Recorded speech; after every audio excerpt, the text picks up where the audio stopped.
My name is Bill Husson, and my wife is Linda, who is more comfortable sitting where she is.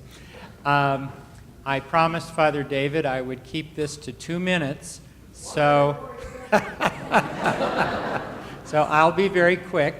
When I was in high school, I lived in Arvada, and after I moved away from Arvada with my family living here, we were members of St. Anne's Parish. And then quite a few years later, in 1982, I moved back to Denver to take a job at Regis University. And we came to Spirit of Christ at that time, and we're delighted to see Father Ken Leone, whom I had known a little bit in the past. And after being here a relatively short time, I get a call from Ken, and Ken says, say, Bill, I know you were a director of religious education in the past. We need some help with the RCIA. And he said, I've told Earl Schneider, who is a wonderful person who's since deceased, I've told Earl you'll work with him on that. What do you say? So, well, of course. Well, this worked out pretty well until I found that one of the Jesuits from Regis decided to come to the sessions because one of the students at Regis he was working with for confirmation. So I was mortified, but it all turned out wonderfully. Well, not too long after that, I got another call from Ken. And Ken said, say, Bill, we've got a really good job for you now, and it's for you and Linda. And that is that we need somebody to run the religious education program because it's an all-volunteer program. And so he said, will you do it? And we said, well, we have some very good friends, Jim and Lucy Walsh, and if they will agree to work with us, we'll do it. So he said, oh, and by the way, I may not have mentioned that the church is under construction, and so there are no classrooms. So he said, you have to figure out how to do this without any classrooms. So it was a wonderful opportunity for us to actually bring religious education into the homes. And many people here, I'm sure, remember the time that all the classes for religious education were in the community, in homes. Figuring it out was a nightmare, but we've heard so many people say that was a wonderful time to come to people's home, to hear about religious education, and for people to volunteer their homes for people to come and participate. So I only say it's been an absolutely wonderful time. We've been in the parish now 31 years, and it has just been a blessing to us, our family. We have 3 children, and the word I would use is community. And that is that when you volunteer to do these things, you get all the support of the community. Sometimes not entirely all the support, but really all the confidence and love of the people of the parish really help you to accomplish all the things that you need to accomplish. Thanks.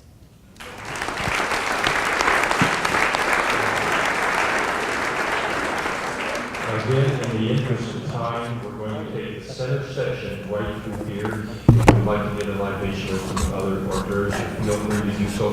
Please keep the talking down as low as we can. Over the years, there have been men's clubs that have appeared and disappeared. There have been various committees that have appeared and disappeared. One of the ones that is the most outstanding in our nation is the Knights of Columbus. My sister refers to the Knights of Columbus as the Secret Handshake Society. And she says, you and your boys are the Secret Handshake Society, and we have laughed about that. However, when I was 20 years old, I joined the Knights of Columbus. I took an insurance policy out at that time for $1,000, and they were going to continue to keep my dividends. Today, it is worth $6,800. So for $1,000, it has accumulated over a period of time to $6,800. If I do this right, I'll have enough money to bury me one of these. In the meantime, we have a gentleman from the Knights of Columbus. Tom, if you can kind of hold your time to down a little bit. Thank you so much.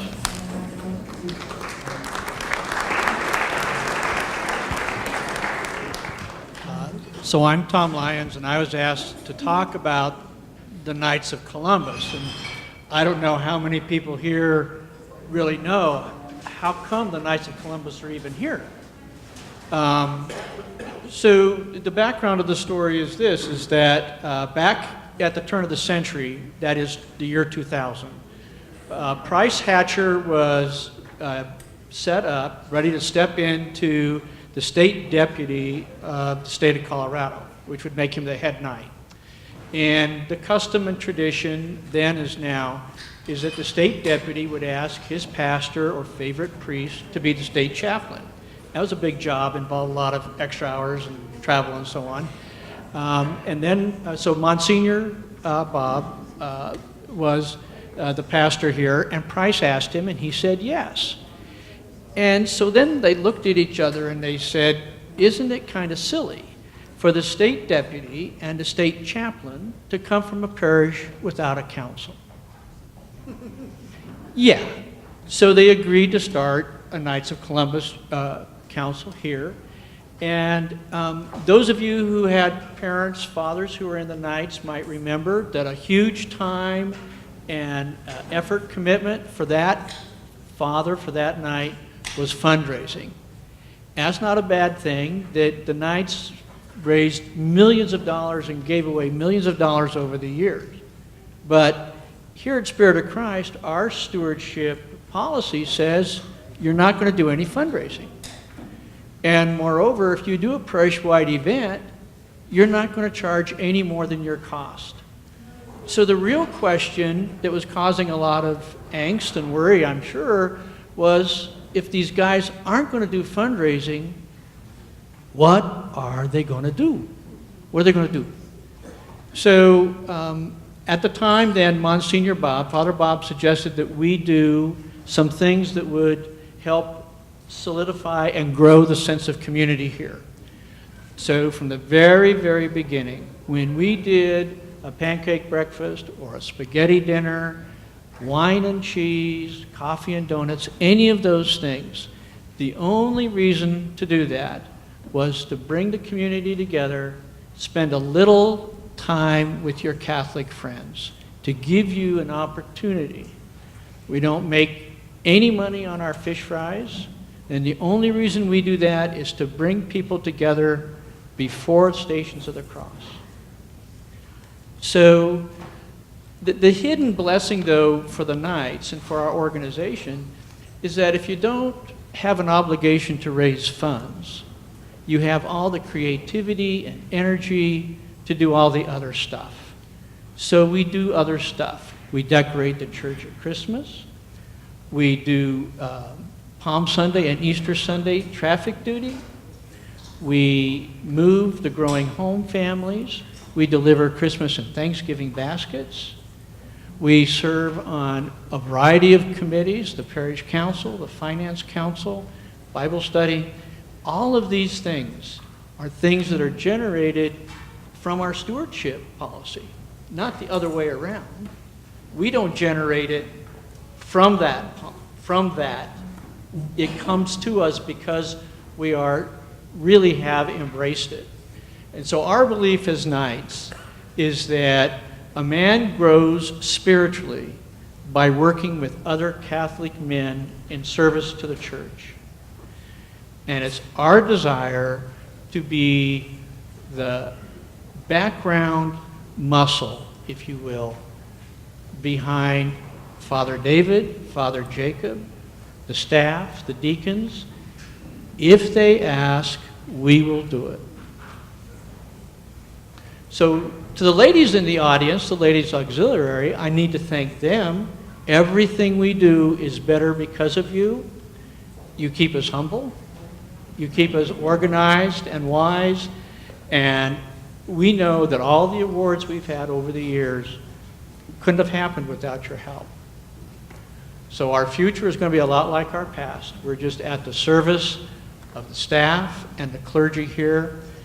We have no desire to control anything, and we like not fundraising, believe it or not. Thank you. Thank you.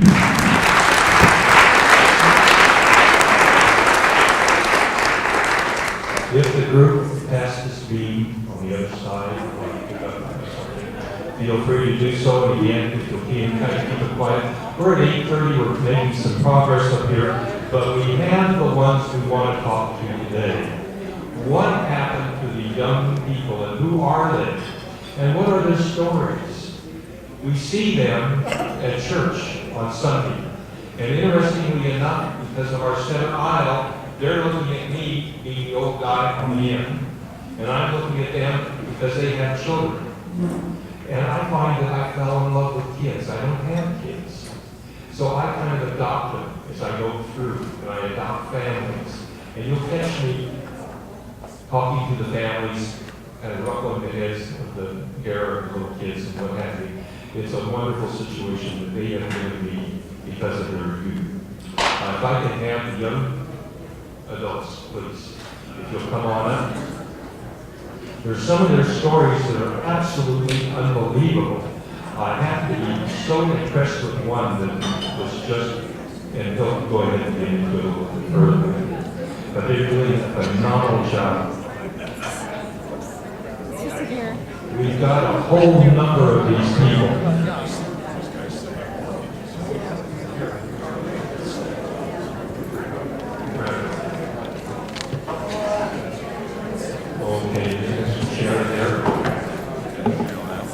These are the young youth.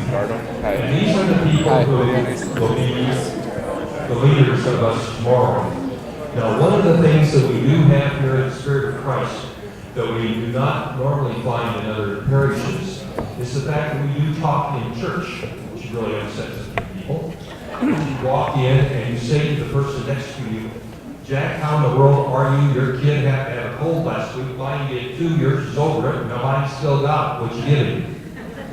And by the way, Bill, I want Bill's clothes because we need to get those to Jack, because Jack is going to give them to my son, and my son's clothes are going to go to somebody else. So we're going to switch these around next week at church. And so we become a community and we work. Along with this, if somebody happens to have a situation that happened to us right after I came back and moved into the Arvada area, where I got the phone call and it's, can you come over and sit with my kid? I've got to take the other one to the hospital. So as a result of the thing, you need somebody if your parents are not here. This is the youth. This is what we're going to be looking for to lead us. How do we start this? You started at the end, or how do we do it? Go for it. Started at the end. And keep in mind that particular time zone for me, though, if you would. I'll try my best.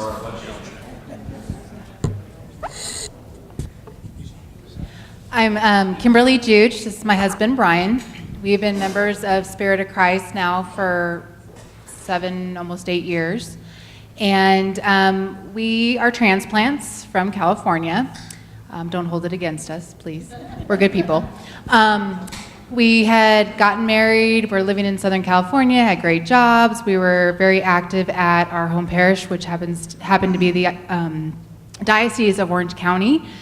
We were one of 3 families that ran all the youth ministry. We had 150 kids in confirmation and preparation, and we loved it.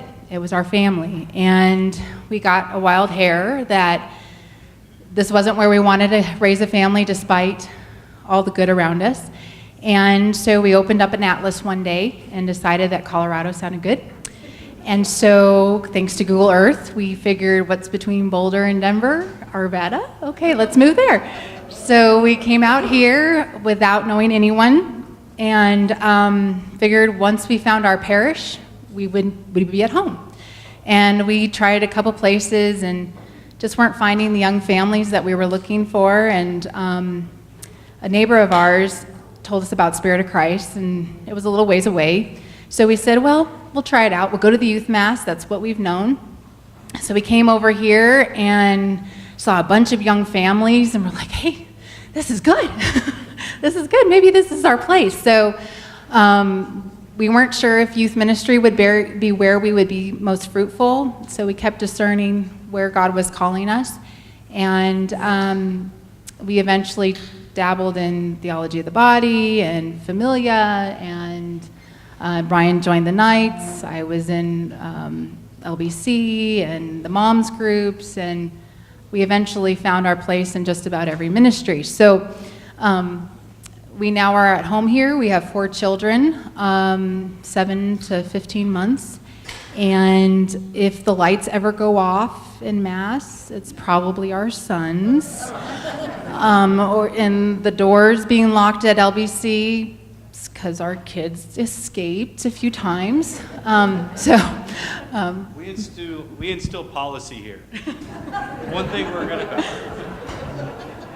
But what really brought us here was a sense of family. And like I said, when we moved, we didn't know anyone. Our families live on both sides of the country, and we needed a sense of home. And immediately we felt that when we were here.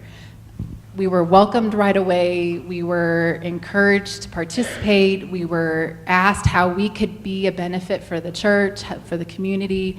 And we fell into it. We met families who have become our family. And we used to joke that we were always at the parish in Orange County more than we were anywhere else. And now I can definitely say that that's the case here.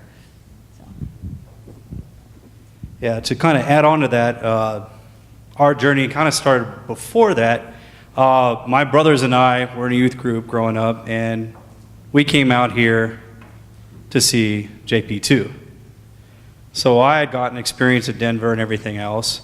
And then when I went to college, my parents ran away from home, and they moved out to Colorado Springs. So we kind of had a tie out here to begin with, but that kind of sparked some interest in some things. But my family had always been involved with the church. In fact, my grandparents are here tonight visiting, and their church is missing them because their grandfather, he's retired. He's busier now than he ever was back then with all the activities and stuff that he's doing on. So we had always grown up with our family being involved in parish activities. Our family growing the church and doing whatever it can, whether it's to be an Indian or chief. It's that type of thing just to get up and go.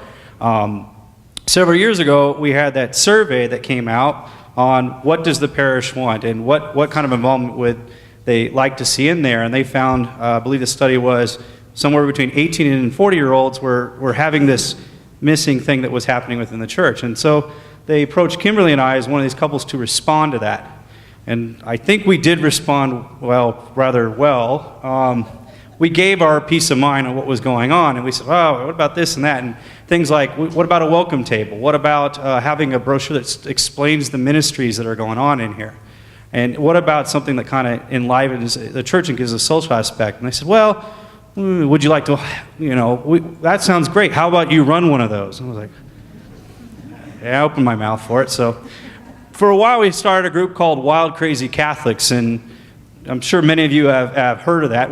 We've been on hiatus for a while because, like Kimberly said, we have 4 kids, and we're wild, crazy Catholics at this point. So we're running around doing those other things. But through that, we were doing the luau. We had met many other families here and have our own small church group inside. A while back, Father Matthew Brook approached me and said, hey, I've got this group I want to start with you. It's called That Man Is You. Would you like to do it? I'm like, oh, sounds great. Yeah, they meet at like 6 in the morning. No. Well, no, it wouldn't work. So we've been doing that. We call that Timmy, if those of you haven't heard about Timmy. Currently, our kids go to St. Anne's. Kimberly is a member of the Magnificent Moms, which used to be the MOPS in there. I serve as on the Eucharistic minister. I'm an officer for the Knights of Columbus. So it's just great things for us to get involved. And it's not that we want to go out and do these things. We're just pulled by Christ to go out and do these things to serve as our community. And we really have other really strong ties to the community. Everybody knows our kids for the most part. A lot of people do. Our kids are watched by parishioners of this parish. Heck, our home that we own is from a former parish, or not a former parish member, a parish member. She's here tonight. Oh my gosh! But it was their house, and we bought it. And we fell in love with the community and wanted to move out here and really make this part of our home, to make this part of our family. And we're really blessed to be out here, to be with you, and to bring this legacy further on, and to bring it to the next level, to add our building block to this foundation and to continue that. Thank you.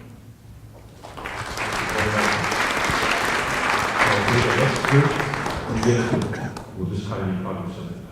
All right. I'll do my best. Good evening. My name is Julia, and this is my husband, Rick Garakowski. Our story is similar to the Juges. We are transplants. We moved to Denver in January of 2006. When we first moved here, we lived down south in the DTC, and I had my little trusty printout of all of the Denver parishes and mass times, and we just started ticking them off one by one. Some churches we would go to once or twice, some we would go to for a few weeks, but nothing ever really clicked for us. In the fall of that same year, '06, we bought our house in Wheat Ridge, and there are a ton of Catholic churches close by, so we started checking out all of the Northwest Side parishes, and we even settled into one for several months. We were at one particular church, and it was around that time when Rick and I started talking about maybe starting to want to maybe someday start a family. And the church we were at, there were no young families whatsoever. I never heard a baby cry. There were no children. And so we knew we were not in the right place. And so we started doing our church shopping again. And on my little list, there was this church, Spirit of Christ Catholic Community, kind of a different name for a church, and it certainly wasn't the closest, but nevertheless, we thought we would come check it out. And for those of you who don't know me, which is most of you, I am a big believer in signs and always looking for the Holy Spirit and leading us. And so honestly, it didn't take much for me. We walked in to Spirit of Christ, and I remember being overtaken with the beauty of the sanctuary and the morning sun coming through the windows and just filling the whole sanctuary. And it was breathtaking. It was gorgeous. And we sat down. Everyone was very friendly and very warm and very welcoming. And I looked up and I read, "You are no longer a stranger or an alien." And that was it. That was it for me. That was the sign that I needed. And Rick was praying, and I nudged him, "Rick, Rick, Rick." And I said, I think we're home. I think we may have found our home. And that was it. We have been here ever since. This is our home. And I wrote some stuff down so I didn't start rambling too much. Over the years that we've been here, we've been involved in different things, VBS, LBC, OLG, et cetera, but what has really anchored us here more than anything is our involvement in a small church community. And I could talk your ears off about our small church community. I'd be happy to talk to any of you about it anytime. But one of the things that our small church community has provided us with is a deep sense of connection and commitment to this community. And we are so grateful to the Holy Spirit for leading us to this church. This is our home. We have found our community, and we absolutely love Spirit of Christ and the amazing, wonderful, faithful community that we have found here.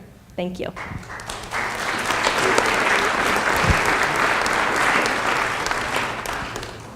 Julia just got done in 3.5 minutes. I timed her. She did a very good job. Hi. Father David told me that's all I was allowed to say, but I'm going to talk for just a little bit longer. My name is Mike Bennett. This is my wife, Kim. And we have lived in Colorado for about 10 years. We moved 11, but we moved from Chicago. I am actually a convert to the Catholic faith. I was raised Methodist. I was confirmed in the church that we went to in Chicago, which was a very progressive community, but in a very traditional setting. Very old church, 125-year-old building. You know, they had the choir and the organ up in the choir loft. Organ would shake your bones. You know, the choir sang in Latin. I mean, it was very powerful. You know, and then we came out to Colorado and we moved to 76 in Wadsworth. We could walk to Spirit of Christ. So Spirit of Christ is the very first Catholic community that we went to when we moved here. I walk in, it's this circular thing, and there's the band over there and the screens, and they're singing the Our Father, and I was like, what is this place? I do not know where I am. And so, our story is a little bit the opposite of Julie and Rick's. I mean, I didn't feel that comfortable here. I mean, I was with the Latin choir and everything in Chicago. That was my thing. So, anyways, we went around. Something kept bringing us back to Spirit of Christ, and looking back, it was the Spirit of Christ that kept bringing us back to Spirit of Christ. And it's a very special community. We have 4 kids, ages 1 through 6.